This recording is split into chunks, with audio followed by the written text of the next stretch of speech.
నాకు ఈ అవకాశం ఇచ్చిన మా ఆధార్ ఫౌండేషన్ రంగనాథ్ గారికి మీకు అందరికి కూడా కృతజ్ఞతలు. ఈరోజు సృష్టి పరిణామకారి. అది మనకు భాగవతంలో మనకు 2, 3, 4 చాప్టర్స్ లో దాని గురించి వివరంగా చెప్పారు. సో దీని ఆ మూలాన్ని తీసుకొని నేను ఎక్స్ప్లెయిన్ చేసి ట్రై చేస్తాను. దాంట్లో సైన్స్ కూడా ఏముందనేది మన మోడర్న్ సైన్స్ తోటి. ఫస్ట్ మనకేంటంటే భగవంతుడు నిరాకార నిర్వికల్ప మూల చైతన్యం అనొచ్చు, లేకపోతే మన ఏ పేరైనా పెట్టి పిలుచుకోవచ్చు. నిరాకార, నిర్గుణ, నిర్వికల్ప ఈ 3 లక్షణాలతో ఉంటారు. ఆయనకి ఆకారం అంటూ ఉండదు, తర్వాత గుణం అంటూ ఉండదు. నిర్వికల్ప అంటే ఈ కాలాతీతుడు. ఈ 3 గుణాలు ఉంటాయి ఆయన దగ్గర.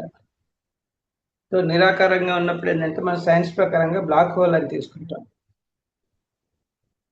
శూన్యం, మహాశూన్యం, అది అనంతమైన శూన్యం. ఆ శూన్యంలో మొత్తం ఎనర్జీస్ అంటే అక్కడే ఉంటాయి.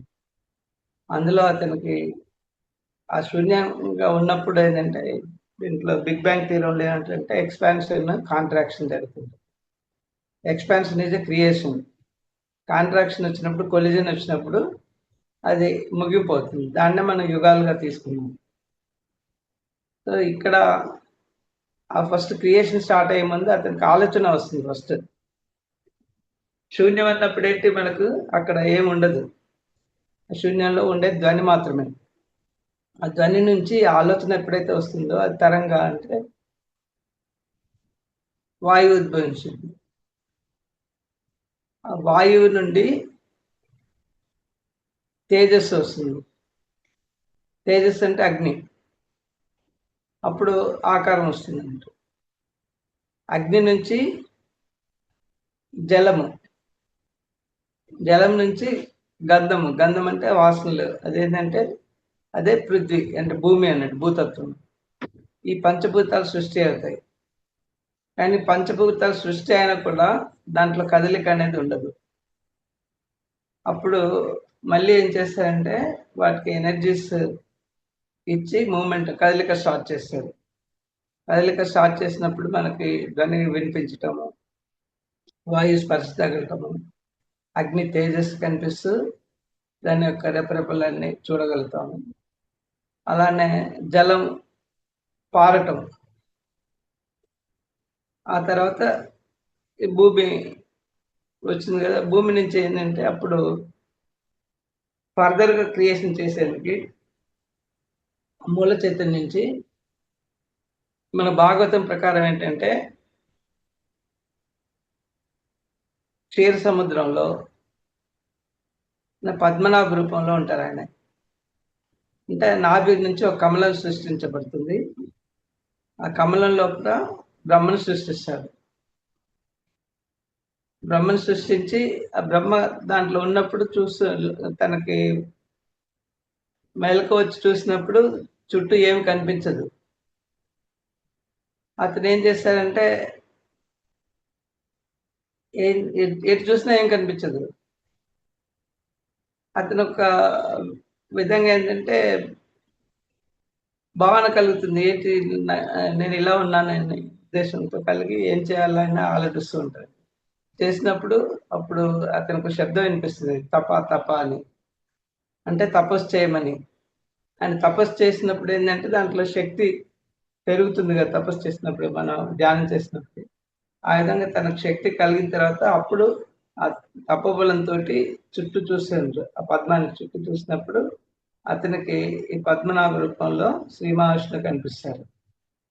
ఆ శ్రీ మహావిష్ణువు కనిపించిన తర్వాత అతని స్వరూపాన్ని ఆయన్ని చూసి, ఆ వైకుంఠంలో ఉన్న ఆయన్ని చూసేసి భక్తిభావంతో చాలా ఇంప్రెస్ అయిపోతారు. ఆ స్వర్గాన్ని అదంతా చూసి అప్పుడు అడుగుతారంటే, నేనేం చేయాలి నాకు అర్థం కావట్లేదు, సృష్టి అన్నారు కదా, సృష్టి ఎలా చేయాలి నాకు తెలియట్లేదు అని అడుగుతాడు శ్రీ మహావిష్ణువు. అడిగినప్పుడు శ్రీ మహావిష్ణువు చెప్తాడు ఎలా సృష్టి చేయాలనేది. అప్పుడు సృష్టి చేస్తున్నప్పుడు చెప్పిన తర్వాత ఏం చేస్తాడంటే తన మానస నుండి వీళ్ళని సనక సందనాథులు అని ఒక 5గురు ఋషులు ఉంటారు కదా! వాళ్ళని సృష్టిస్తారండి. సృష్టించిన తర్వాత అంటే మనసులో సంకల్పంతోటి. వాళ్ళు సృష్టించిన తర్వాత వాళ్ళని సృష్టి చేయమంటారు. సృష్టి చేయమన్నప్పుడు వాళ్ళేం చేస్తారు? ఈయన మాట వినుకుంటూ వెళ్లి శ్రీ మహావిష్ణువు దగ్గరికెళ్తారు. ఆయన భక్తులుగా అక్కడ ఉంటారు. ఉన్నప్పుడు అప్పుడు ఏం చేయాలి? ఈయనకు కోపం వస్తుంది. కానీ ఏం చేయలేడు. ఆ తర్వాత ఏం చేస్తాడంటే, ఇప్పుడు మళ్ళీ ఆయన కోపం నుంచి రుద్రుడు సృష్టి అవుతాడు. ఆ తర్వాత ఈ మన ఇవి ఉంటాయి కదా! అరిషడ్ వర్గాలు. అవి కూడా సృష్టింపబడతాయి. అంటే కోపం నుంచి ఇది మనకి కృష్ణ అంటే కామ, క్రోధ, లోభ, మద, మాత్సర్యాలు అంటారు కదా! ఆ మొత్తం 6 అరిషడ్ వర్గాలు సృష్టింపబడతాయి. ఆ తర్వాత అరిషడ్ వర్గాల నుంచి అప్పుడు ఆ గుణాలుండే క్రియేచర్స్ ఉంటే రాక్షసులు వాళ్ళంతా సృష్టింపబడతారు. ఇంకా అప్పుడు అతనికి ఏం చేయాలో అర్థం కాదండి. ఎందుకంటే దాంట్లో ఇంకా మొత్తం సృష్టి అంతా ఇంకా అక్కడ ఆపేస్తారు. ఆపించిన తర్వాత మళ్ళీ తపస్సు చేస్తారు. తపస్సు చేసినప్పుడు ఆయనకు ఆ సంతోషమైన ఇది ఎనర్జీస్ వచ్చిన తర్వాత అప్పుడు ఈ దేవతల్ని సృష్టిస్తారు. దేవగణాల్ని, ఋషుల్ని. ఆ ఋషుల్ని సృష్టించిన తర్వాత ఋషుల ద్వారా అప్పటికి ఆయనకి సాటిస్ఫాక్షన్ ఉండదు. ఎందుకంటే ఇదంతా మానస రూపంలో అంటే అక్ అక్కడ మీకు స్త్రీ రూపం అనేది లేదు గదా! ఓన్లీ మనసుతోటి కొందరిని తన అవయవాల ద్వారా తొడల నుంచి కొందరిని, తర్వాత భుజాల నుంచి కొందరిని ఇలా ఈ విధంగా అన్నీ చేస్తూ ఉంటాడు.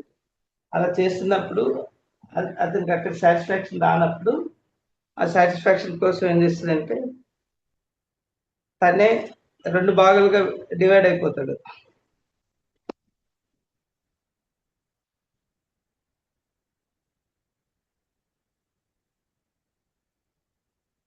అయితే సృష్టించడం అనేది ఇది మాయ అంటారు. అంటే సృష్టి లేనప్పుడు అదొచ్చేసి ఇది మీకు మగ రూపం అంటారు దాన్ని. మేల్ అది. అయితే ఎప్పుడైతే సృష్టి స్త్రీ రూపం అనేది ప్రకృతి. ఈ ప్రకృతి స్త్రీ రూపంలో అది చేసే ముందు ఇలా జరుగుతుంది. దాన్నే మాయ అని కూడా అంటారు.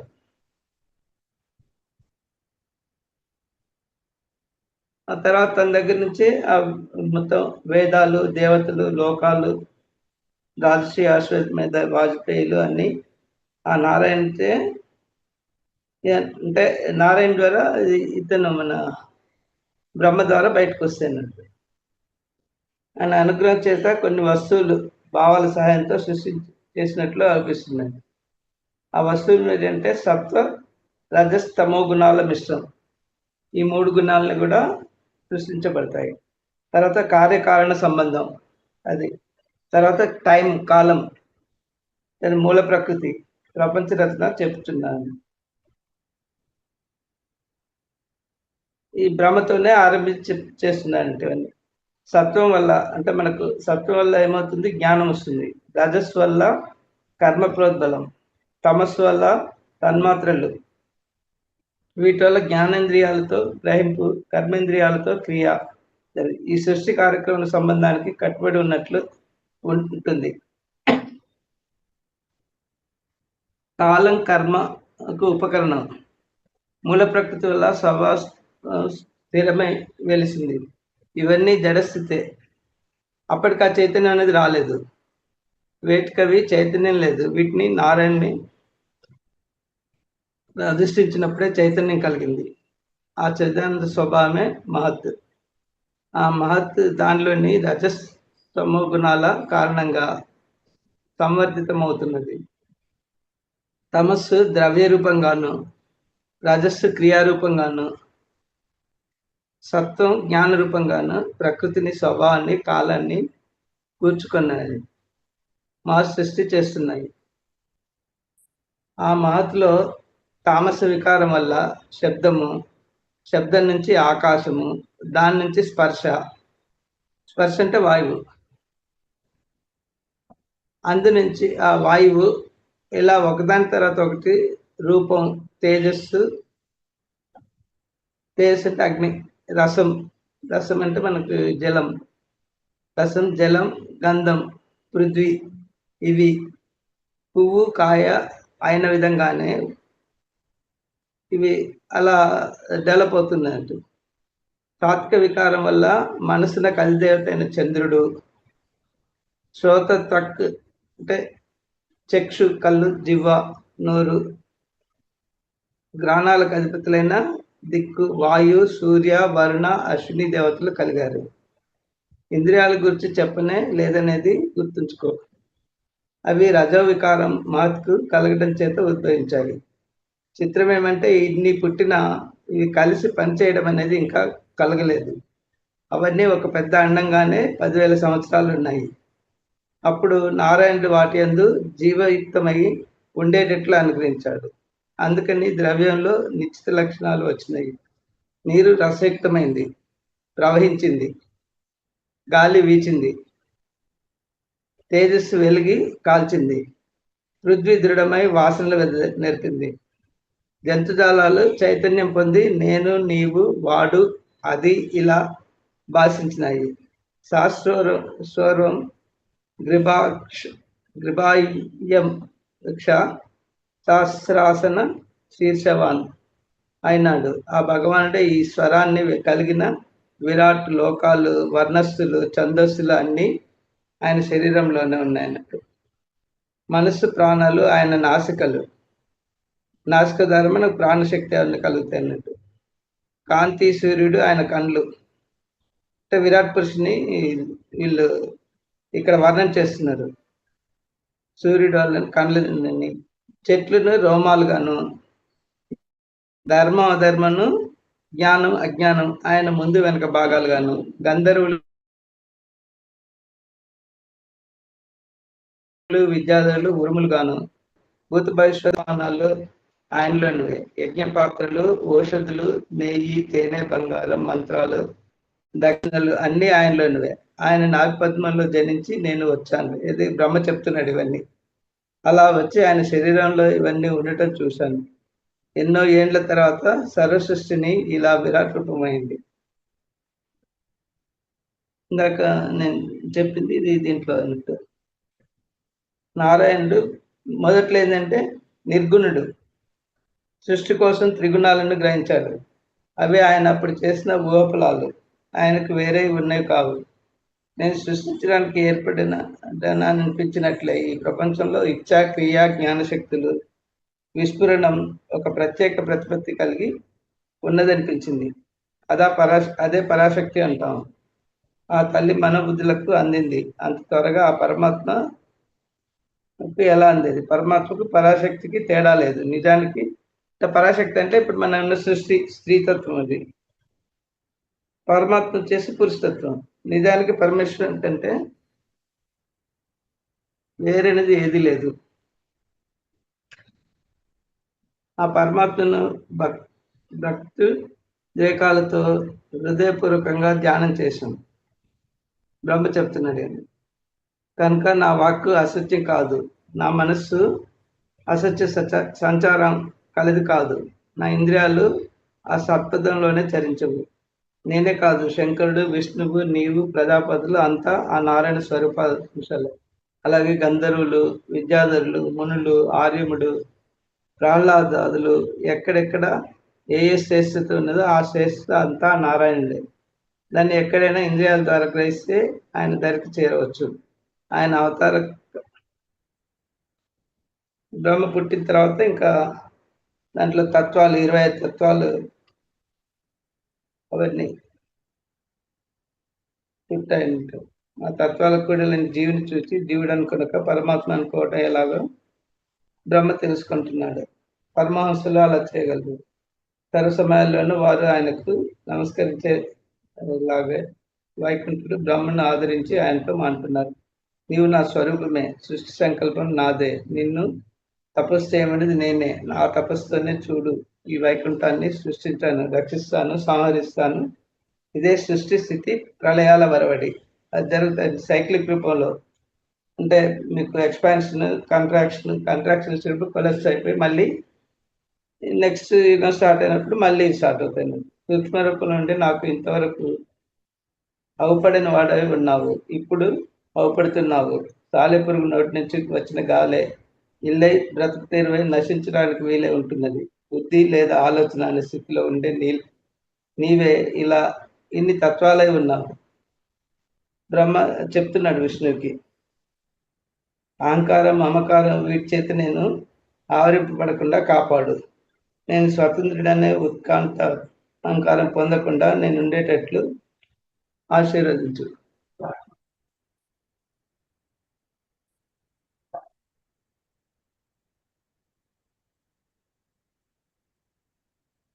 ఇంట్లో సర్గం అంటే పంచమహాభూతాలు, శబ్దాది మాత్రలు, మహత్, అహంకారం వీటి పుట్టుకను గురించి ఇది బ్రహ్మంలో ఉన్నవని తెలపడం అన్నట్టు. విసర్గం అంటే త్రిగుణాల పాలు మార్చుతూ విరాట్ పురుషుని ద్వారా చరాచర సృష్టి ఉత్పత్తి కావడం విసర్గం. స్థితి అలా ఉత్పత్తి అయినవి వాటి వాటి ధర్మాలకు అంటిపెట్టుకుని ఉండటమైన స్థితి. భగవంతుడు దుష్ట శిక్షణ చేసి ఈ స్థితిని సాధిస్తున్నాడు. పోషణం భగవంతుడికి భక్తుల ఎందుండే అనుగ్రహమే ఈ పోషణం. ఊతులు అంటే కర్మవాసనలు. మన్వంతరాలు అంటే మన్వాదులు ఆచరించిన సద్ధర్మాలు. ఈశాన కథలు భగవతారకాతను నిరోధం భగవంతుని యోగ నిద్రలో జీవుడు ఉపాధితో సహా ఆయన యందు లయమవటమే నిరోధం. దీన్ని అవాంతర ప్రళయం అంటారు. ముక్తి ఈ శరీరాదుల్లోనే నేననే భావం వదిలి స్వస్వరూపం పొందటమే.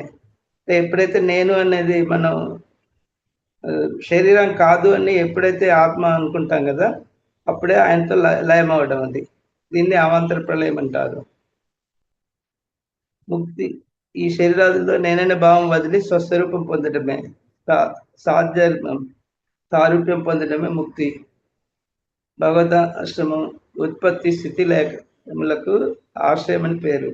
అదే పరమాత్మ. ఈ దవదానికి పైవన్నీ సహకారాలు. భగవంతుడు ఆ పరమాత్మే విరాట్కి శరీరానికి అధిష్టాత, ఆధ్యాత్మికుడు, ద్రష్ట, జీవుడు కూడా. శరీరమానాన్ని ఆదిదైవికుడున్న సూర్యాదుల రూపంలో ఉన్నవాడన్నమాట. విరాట్ పురుషుడే ఆది భౌతిక దైవం అనుభవించేవాడు. ఆది వృత్తులు తత్వం తెలుసుకుంటున్నవాడు, అతడే ఆత్మ. పురుషుడనబడి ఆ పరమాత్మ నారాయణమూర్తిగా లక్ష్మీ సహితుడైన సముద్ర మధ్యంలో శ్రేష్ఠాయిగా బ్రహ్మకు సాక్షాత్కరించడానికి పూర్వం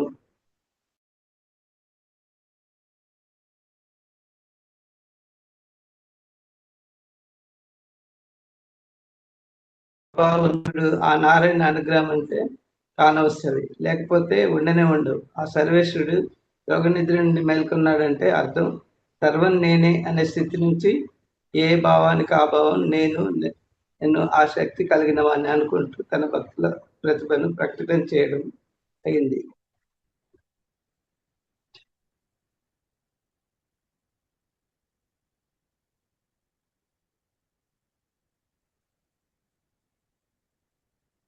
అది మొదటి చాప్టర్. తర్వాత ఇది 3వ చాప్టర్లో పరమ సర్వత్రా ఉన్నవాడు. ఈ పరమాత్మలో ఆయన సృష్టిలో నామరూపాల భావన వల్ల భ్రమ కలిగి అసత్ కూడా ఉన్నట్లు తోచింది. ఆ సమయంలో సత్తాసత్తులు రెండు కలిసి మహత్ అని పిలువబడినాయి. మహత్లో అహంకారం ఉద్భవించింది. దానికి గుణాలు తోడై పంచభూతాలు ఉద్భవించినాయి. ఈ మహత్ అహంకారం పంచభూతాలు అనేవి మూడు సర్గలైనాయి. ఇలా మైత్రేయుడు చెప్తున్నానంటూ, సృష్టి ఒక పెద్ద అండంగా ప్రళయ సమయంలో జలంలో తేలి కొన్ని వేల సంవత్సరాలు ఉన్నది. ఆ సమయంలోనే త్రిమూర్తుల్లో ఒకరైన ఆ బ్రహ్మ నారాయణమూర్తి నాభిలో జన్మించిన కమలంలో ఉద్భవించాడు. ఆ తర్వాత మిగిలిన సర్గలు కలిగినాయి. 4వ సర్గలో ఇంద్రియాలు, 5వ సర్గలో మనస్సు, 6వ దానిలో ఆవరణాన్ని విక్షేపాలు పుట్టినాయి. ఇంతవరకు ప్రాకృత సర్గలు అంటాము. 7వ సర్గలో స్థూల సృష్టి అంటే చెట్లు చేమలు కలిగినాయి. ఫస్ట్ భూమి కదా ఖనిజ సామ్రాజ్యం, తర్వాత వృక్ష సామ్రాజ్యం, చెట్లు చేమలు. తర్వాత 8వ సర్గ అంటే దాంట్లో అంటే వృక్ష సామ్రాజ్యం తర్వాత జంతు సామ్రాజ్యం వచ్చింది, జంతు సర్గ. 9లో మనుష్య సర్గ. ఈ 3 వైకృత సర్గలు అంటారు. ఆ తర్వాత దేవ సర్గలు అంటే 5th కింగ్డమ్ వచ్చేసి దేవ సర్గలు. వివిధ పితరులు, సురలు, కిన్నరాదులు సృష్టి అయినారు. విశ్వ సృష్టి అయింది. ఎలాగంటే బ్రహ్మ నారాయణమూర్తి ఆశీర్వదిస్తే మిగతా సృష్టిని ఉద్యమించాడు.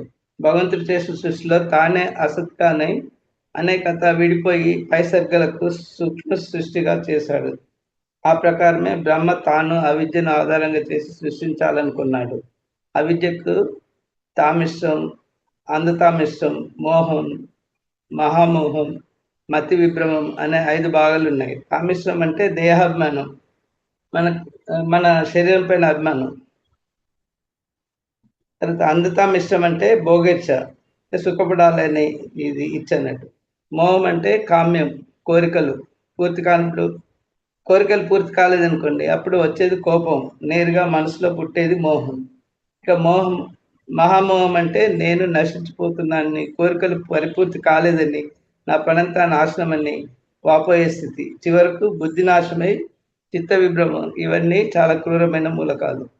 వీటితో సృష్టి చేసి ఆ తర్వాత దాని వంక చూస్తే బ్రహ్మకి అంతా రాక్షసులు కలిగినట్లు తెలిసింది. ఈ అరిషడ్ వర్గాల వల్ల బ్రహ్మ చీదిరించుకొని తన శరీరం వదిలేశాడు. ఆ శరీరం స్థూలమైన ఒక లోకమై అందులో ఆ రాక్షసులు, యక్షులు ఉండటానికి అనువైంది. ఆ లోకాన్ని వారు తింటూ జీర్ణించుకుంటూ ఉన్నారు.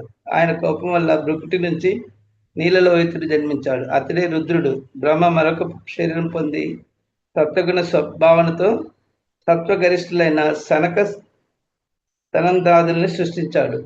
వాళ్ళని చూసి సంతోషించి ఇక సృష్టి వారిని చేయమన్నాడు. వాళ్ళు ఏం చేశారంటే, చీచి ఆ పని మాకెందుకు, పరమాత్మ జ్ఞానం మాకు శరణ్యం అంటూ వెళ్ళిపోయారు వాళ్ళు. బ్రహ్మ మరొక శరీరం ధరించి జగన్ నుండి అతి లోలులైన అసురుల్ని పుట్టించాడు. వారు పరమ కాముకులై బ్రహ్మతోనే మైథునం అపేక్షిస్తారు. బ్రహ్మ ఆ శరీరం వదలగానే అది సంధ్య అయ్యింది. ఆ సంధ్యను అసురులు పట్టుకొని ఆనందిస్తారు. అందుకే సంధ్యాకాలం అసురులదని అంటారు. ఆ విధంగా బ్రహ్మ సృష్టి చేస్తూ తన చేతి ఆగ్రహించి గంధర్వుల్ని, అప్సరస్సుల్ని సృష్టించాడు. వారికి ఒక శరీరం వదిలి లోకంగా ఇచ్చివేశాడు. అది వెన్నెల రూపంలో ఉన్నది. తిరిగి బ్రహ్మ ఆలస్యం, ఉన్మాదం, జృంభికం, నిద్ర రూపాలతో కూడిన శరీరం ధరించి సృష్టి చేసేటప్పటికీ పిశాచాలు, గుయ్యక సిద్ధ భూతగణాలు ధరించింది. వీళ్ళని నిశ్చయించుకొని బ్రహ్మ ఆ శరీరం వారికి వదిలి అదృశ్య దేవుడై తన్ను అనంతవంతునిగా చింతించి సృష్టి ఆరంభించారు. అప్పుడు పితృ సాధ్యగణాలు పుట్టారు. బ్రహ్మ శరీరం అదృశ్యమైన శరీరం కనుకనే పితృగణాలు కనపడక దేవభాగం పొందుతున్నారు. సాధ్య అవ్య కవ్యాలు పితృగా సాధ్యగణాలు నిర్దేశించి చేయటం అందుకే. ఆ తర్వాత బ్రహ్మ తిరోధానం అనే శక్తిని ఆధారం చేసుకుని నరసిద్ధ, విభున్న కిన్నరులు పుట్టించాడు. వాళ్ళు తిరోధానం అనే దేహాన్ని పుచ్చుకున్నారు. ఆ మీదట కిన్నరులను, కింపురుషులను సృష్టించాడు. వాళ్ళు ఇద్దరిద్దరుగా కలిసి గీతాలు పాడుకుంటూ వెళ్తున్నారు. ఎంత చేసినా బ్రహ్మ సృష్టి ఎక్కడక్కడ ఆగిపోతుంది. ఎలాగూ అని చింతపడుతూ తాను శయనించిన వాడై ముందర తను తాను కృతకృత్యుడిగా భావించుకొని ఆత్మ సృష్టి కలిగించుకున్నాడు. దాని ఆధారంగా మనుషుల్ని సృష్టించాడు. వారు త్రిలోక వరులు, ఋషులు. వారు బ్రహ్మను స్తుతించి యజ్ఞయాగాదులు చేయడం అనేది కలిగింది కనుక ఆవిర్భాగాలను మేము పొందగలుగుతున్నామన్నారు. ఋషులకు ఆవిర్భాగాలు అలా కలుగుతున్నాయి. బ్రహ్మ చిట్క వేస్తే దక్షుడు మొదలైన 10 మంది కుమారులు కలిగారు. వారితో పాటు క్రోధం, లోభం, వాణిదేవి కూడా పుట్టారు. అంటే సరస్వతిదేవి కూడా పుట్టింది అన్నప్పుడు. బ్రహ్మ వాణిని చూసి మోహించాడు. మరిచార్జులు, నారదుడు అప్పుడు ఆ బ్రహ్మ వాళ్ళకను చూసి, వాయు వరుసలు లేవా నీకు, నీ అంతటి వాడివి ఇలా ఎలా ప్రవర్తించాలనుకుంటున్నావు అన్నారు. వెంటనే బ్రహ్మ తన శరీరాన్ని వదిలివేసి వేరొక శరీరాన్ని పట్టాడు. వాణిని తన భార్యగా చేసుకున్నాడు. విద్యను బ్రహ్మ సృష్టించింది. తర్వాత తిరిగి ఆమెను తాను స్వీకరించే వరకు ఆయనకు జ్ఞాపశక్తి నశించింది. అందుకని ఏ సృష్టి చేయడం కుదరలేదు. తిరిగి కొత్త శరీరం ధరించి ఆమెను స్వీకరించిన వెంటనే ఆయన నోటి నుండి వేదాలు, హోతాది కర్మకాండలు, స్తోత్రాలు, శాస్త్రాలు, వర్ణాశ్రమ ధర్మం మొదలైనవెన్నో దేవభాషలో వినవచ్చినది. ఋషులంతా విన్నారు. బ్రహ్మ తన సృష్టి వృద్ధి కాకపోవటానికి చింతపడుతున్న సమయంలో స్వయంభువుడు, శతరూప అన్న ఇద్దరు తానే అంటే మగ ఆడ ఇద్దరు. స్వయంభు వచ్చేసి మగ, శతరూప వచ్చేసి ఆడ, తానే అయినట్లు భావన అయింది. అదే సృష్టి. పురుషుడు స్త్రీ ఇద్దరైనారు. వారికి ప్రియవ్రతో పాదులు కుమారులు తాను అకూతి, దేవూతి, ప్రసూతి అనే వారు కన్యలుగా అనుభవించారు. అంటే పురుషులు స్త్రీలు ఇద్దరు ఆయన కొడుకులు, స్వయంభు కూతుళ్ళు పుట్టారు. ఆ కన్యలు రుచికుడు, కర్దముడు, దక్షుడు అనే వారికి ఇచ్చి పెళ్లి చేశాడు. ఇలా ఆ స్త్రీ సంతానం వల్ల జగత్తు పరిపూర్తి కావడం ఆరంభించింది. స్వయంభువుకు శతరూపాలుగా బ్రహ్మ విడిపోయే వరకు సృష్టి మానసికంగా విజృంభించింది జరిగింది. అంతకుముందు అంటే అంత బ్రహ్మ తన మనసులో కల్పన భావం చేత సృష్టించాడు. ఇప్పుడు వచ్చే స్త్రీ పురుషుల వల్ల మానసిక విజృంభించింది. ఆ తర్వాత స్త్రీ పురుషుల కలయిక వల్ల జరిగింది. జనసామాన్యమైన సృష్టి ఇలా కలిగి ప్రభావితంగా నడిచిపోతున్నది. బ్రహ్మ వాణిని చూసి మోహపడడం ఎలా కలిగిందో ఆ మోహాన్ని స్త్రీ పురుషుల మధ్య గల ఆకర్షణగా చేసి బ్రహ్మ సృష్టి చేయాలనుకున్నాడు. దాన్ని శతరూప స్వయంభులకు అంతకరణ చేసినట్లు వాళ్ళ నుంచి స్థిరపరపరులుగా వచ్చిన ప్రజలు నేర్చారు ఈ సృష్టించటం. ఇలా ఈ విధంగా సృష్టి చేసిన తర్వాత ఇప్పుడు సైన్స్ పరంగా ఏంటంటే ఫస్ట్ మనకి మినరల్ కింగ్డమ్ కదా, అంటే భూమి సృష్టించబడింది. ఆ భూమిలో ఏంటంటే మినరల్ కింగ్డమ్లో మనకి డస్ట్ నుంచి డస్ట్ ఇస్ ద లోయెస్ట్, అంటే దానికి శక్తి అనేది ఉండదు. Diamond is highest. అక్కడ ఏంటంటే మీకు నిద్రానవస్థలో ఉంటుంది స్టాటిక్ ఎనర్జీ. అది ఆ నిద్రానవస్థలో ఉన్నప్పుడు ఏంటంటే మీకు వాటికి సహనం అనేది ఉంటుంది. మీరు భూమిని ఎంత తవ్వి చేసినా ఏం చేసినా. ఇంకోటి నిద్రపోవటం. మనకు ఆ మినరల్ కింగ్ నుంచి మనం నేర్చుకోవాల్సింది ఏంటంటే నిద్రపోవటం ఒకటి నేర్చుకున్నాము, ఇంకోటి సహనం ఒకటి, ఈ రెండు నేర్చుకున్నాం. ఆ మినరల్ కింగ్డమ్ నుంచి మనకు వచ్చింది ప్లాంట్ కింగ్డమ్. ప్లాంట్ కింగ్డమ్లో ఏంటంటే అవి స్టాటిక్గా ఉంటూ దాంట్లో ఆ జీవన శక్తి అనేది మొత్తం త్రూఅవుట్ ద ప్లాంట్ ఉంటుంది. ఉండటం వల్ల ఏంటంటే ఇప్పుడు మీరు ఏదైనా కొమ్మని కట్ చేసినా తిరిగి మళ్ళీ ఉద్భవించుద్ది, రీగ్రోత్ అవుతుంది. సో దానికి మొత్తం లైఫ్ అంతా త్రూఅవుట్ ఇది ఉంటుంది. అందుకే ఇవి ఆకులు రాలిపోయిన మళ్ళీ కొత్త ఆకులు రావటం, పునరుజ్జీవనం ఎప్పుడు యాక్టివ్గా ఉంటుందండి. ఇంకోటి రెస్పిరేషన్, శ్వాసక్రియ అనేది కూడా ప్లాంట్స్ ద్వారా వచ్చింది. ఇంకోటి అది ప్లాంట్స్ ఏంటంటే ఇచ్చేతత్వం వాటికి అన్కండిషనల్గా. అంటే మీకు కూరలు, ఫ్లవర్స్, తర్వాత ఫ్రూట్స్, చివరికి దాన్ని కట్ చేసినా కూడా మనం కలపగా ఫర్నిచర్ కింద వాడుకుంటాం. అది ఏ రోజు కూడా మేము మీ దగ్గర నుంచి మీరు ఇస్తేనే ఇస్తానని కండిషన్ లేకుండా అన్కండిషనల్గా ఇస్తుంటాం మనం. కాబట్టి ప్లాన్ నుంచి మనం నేర్చుకోవాల్సిందంటే అన్కండిషనల్ లవ్, తర్వాత రెస్పిరేషన్, ఈ రెండు నేర్చుకున్నాం. అక్కడి నుంచి నెక్స్ట్ వచ్చింది ఏంటి మీకు ఈ జలచరాలు, భూచరాలు, ఈ ఎనిమల్ కింగ్డమ్. దీన్నే మనకు దశావతారాల్లో కూడా ఫస్ట్ మత్స్యావతారము, తర్వాత మీకు కూర్మావతారము, నెక్స్ట్ వరావతారము, నరసింహావతారము, ఇక్కడ వరకు మీకు ఎనిమల్ కింగ్డమ్ వస్తుంది. అంటే సృష్టి పరిణామం అక్కడ మనకు దశావతారాల రూపంలో కూడా చూశారు. ఎనిమల్ కింగ్డమ్ తర్వాత ఎనిమల్ కింగ్డమ్లో ఏంటంటే వాటికి మూడే అన్నట్టు. ఒకటి వచ్చేసి రక్షణ, తర్వాత రెండు తినటము, సంతానోత్పత్తి చేసుకోవటం. ఈ రక్షణ లేకపోయినప్పుడు అంటే భయం అనేది కలుగుతుంది. ఆ భయం అనేది మన జంతువు నుంచి మనిషి మారినప్పుడు కూడా ఆ జంతు లక్షణాలు అనేది మనలో ఉంటాయి. ఏంటంటే భయం, ప్రతి విషయానికి మనం భయపడతాము. సో అక్కడ ఏంటంటే జంతువులకు తేడా ఏంటంటే అవి వాటికి అవసరం ఆకలి ఉన్నప్పుడే తింటాయి, తర్వాత దప్పికేసినప్పుడే తాగుతాయి, నిద్ర వచ్చినప్పుడు పడుకుంటే సీజనల్గా సంతానోత్పత్తి చేసుకుంటాయి. కాబట్టి మిగతా టైం అంతా అవి ప్రకృతికి అనుసంధానమై ఉంటాయి. దానివల్ల వాటికి ఎప్పుడు ఇంటర్నల్ సెన్సార్స్ అయితే ఉంటాయో అవి పనిచేస్తాయి. అందుకే ప్రకృతి వైపరీత్యాలు అవి జరిగినప్పుడు అవి ఎప్పుడు కూడా కానీ నశించవు, పారిపోతాయి. ఆ వైపరీత్యం జరిగే ఆ ఇంటర్నల్ సెన్స్ పనిచేస్తాయి కాబట్టి. అయితే మనిషి జంతువు నుంచి మనిషి వచ్చే ముందు ఇంకోటి ఏంటంటే జంతువుల్లో ఇప్పుడు ఒక కీటకాలు తీసుకున్నారనుకోండి, ఒక 1000, 2000 ఆ గుంపంతా తీసుకుంటే ఒక ఆత్మ ఉంటుంది.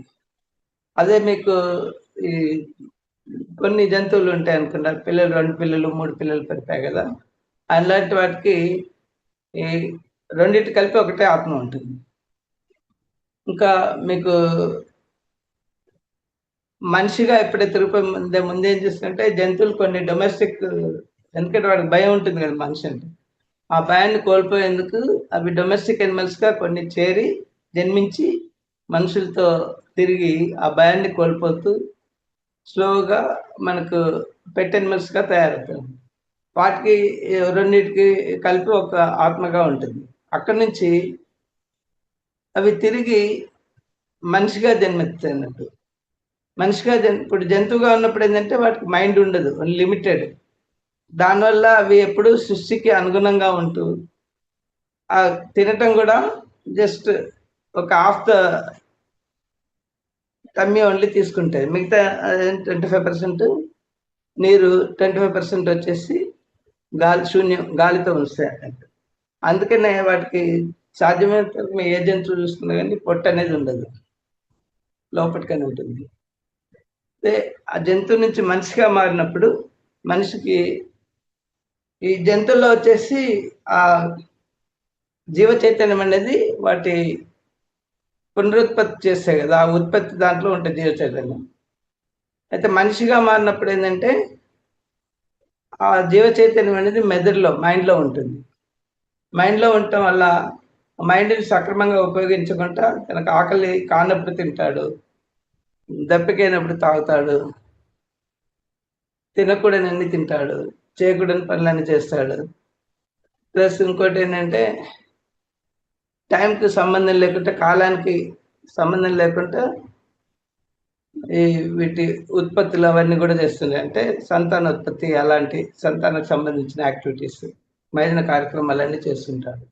సో అందుకని ఏమవుతుందంటే తను ఈ బాహ్య ప్రపంచానికి, ఇంకోటి ఏంటంటే శైశవాత్మగా ఉన్నప్పుడు ఏం చేస్తాడంటే తన ఎదుటి అవసరం వచ్చి తన అవసరం కోసము ఒక జంతువు ఎలా జంతువు చంపేస్తుందో తను ఎదుటి మనుషుల్ని కూడా చంపేసి లాక్కోవటం, తామస ప్రవృత్తితో ఉంటారు. తామస ప్రవృత్తి అన్నప్పుడు ఏంటంటే లాక్కోవటం, కోతులు ఎలా లాక్కొని తింటాయి చూడండి.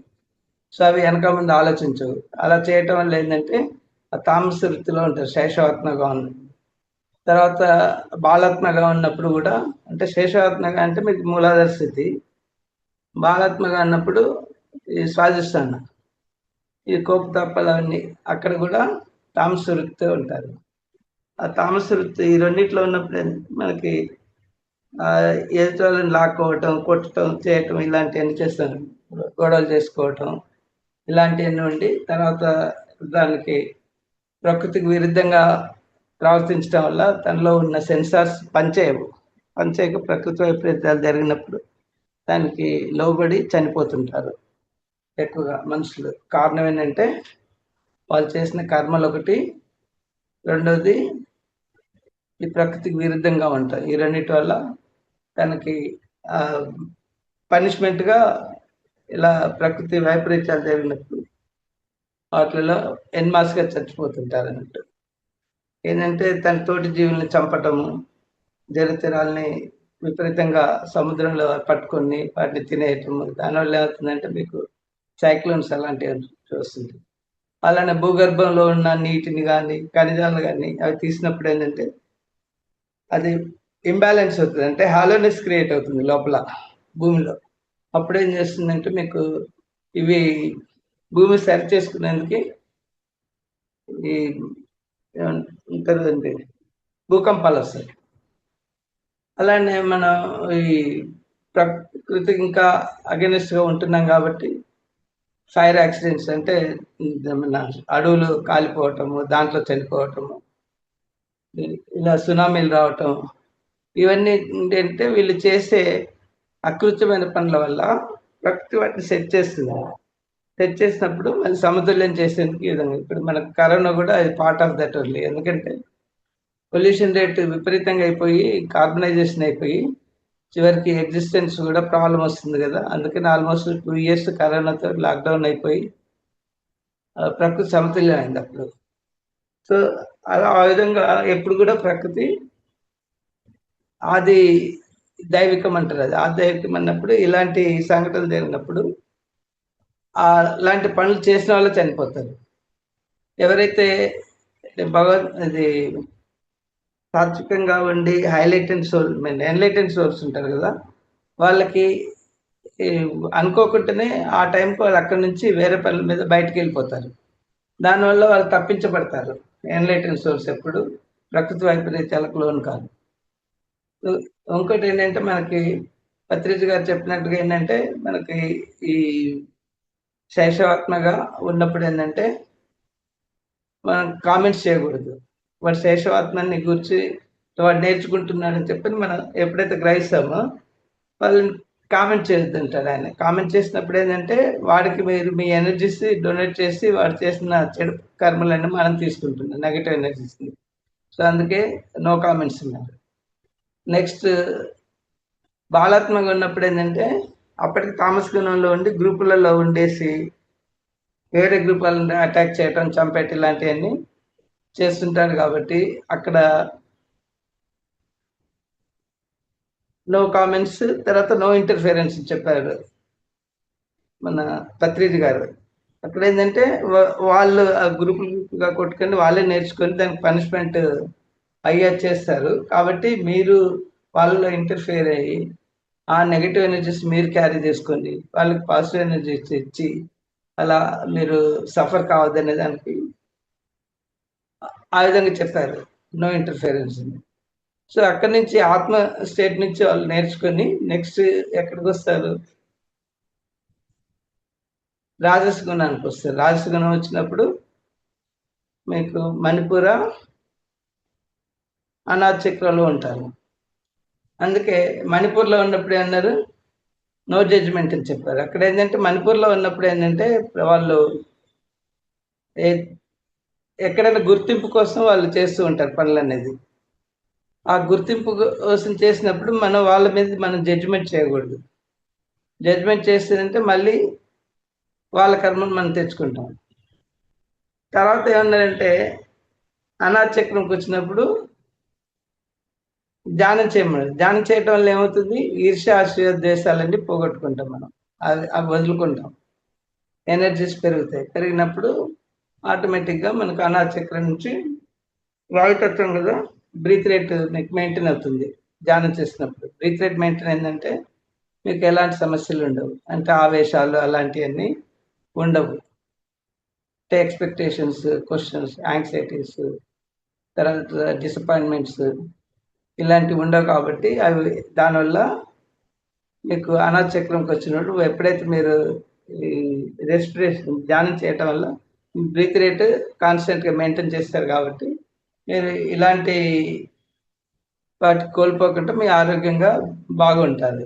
లేతే ఈర్ష్య, ద్వేషాలు గనుక మీరు అలానే ఉంచుకున్నారనుకోండి, అప్పుడు మీకు సంబంధమైన వ్యాధులేంటంటే హార్ట్ రిలేటెడ్, తర్వాత లంగ్స్ రిలేటెడ్ ప్రాబ్లమ్స్ వస్తుంటాయి. నెక్స్ట్ అక్కడి నుంచి ఏంటంటే విశుద్ధ స్టేట్‌కొస్తుంది. విశుద్ధ స్టేట్‌కొచ్చినప్పుడు అప్పటికప్పుడు ప్రౌఢాత్మ యవ్వనాత్మ ఆ! వృద్ధాత్మ కిందకొస్తాడు. వృద్ధాత్మకొచ్చినప్పుడు అప్పటికతను సాత్విక గుణాలొస్తాయి. వృద్ధాత్మ, విముక్తాత్మ ఆజ్ఞా చక్రంలో. ఇక్కడ వచ్చేసి మీకు సాత్విక గుణాలుంటాయి. ఈ సాత్విక గుణాలున్నప్పుడు మీరు మాట మంత్రంగా, తర్వాత స్వాధ్యాయం చేసి జ్ఞానాన్ని పెంచుకోవటం. నెక్స్ట్ విముక్తాత్మ వచ్చినప్పుడేంటంటే అప్పుడు పత్రిజి గారు ఏమన్నారు అక్కడ? సజ్జన సాంగత్యం. సజ్జన సాంగత్యం చేసినప్పుడు మీలో ఇంకా జ్ఞానశక్తి ఇంప్రూవ్ అయ్యి నీలా పింగళ నాడులు అంటే పురుషత్వ స్థితి 2 బ్యాలెన్స్ అయిపోయి సుషుమ్న ద్వారా మీ ఎనర్జీ ఏదైతే ఉందో కుండలిని యాక్టివేట్ అయ్యి ఆ ఎనర్జీస్ సుషుమ్న ద్వారా మీకు మనోనేత్రం తెరవబడుతుంది. ఆ మనోనేత్రం ఒకసారి తెరవబడిందంటే అప్పుడు ఆటోమేటిక్గా మీకు ఇంటర్నల్ వాయిస్ ద్వారా మీకు ఆ గైడెన్స్ మీరు ఫాలో అయినప్పుడు నెక్స్ట్ లయ స్థితికి వెళ్ళిపోతారండి. సో ఈ విధంగా సృష్టిలో పరిణామ క్రమం తర్వాత మన పత్రిజీ గారు చెప్పిన ఈ ప్రిన్సిపల్స్ని మనం ఆయన అన్ని సైన్స్ పరంగా ఆలోచించి చిన్న చిన్న వర్డ్స్ రూపంలో మనకు గైడెన్స్ లాగా ఇచ్చారు. దాంట్లో చాలా మీనింగ్ చాలా ఉంటుంది. టైం కూడా అయిపోవచ్చింది. సో మీరు ఏమైనా క్వశ్చన్ ఆన్సర్స్ ఉంటే దీంట్లో డౌట్స్ ఏమైనా ఉంటే అడగండి.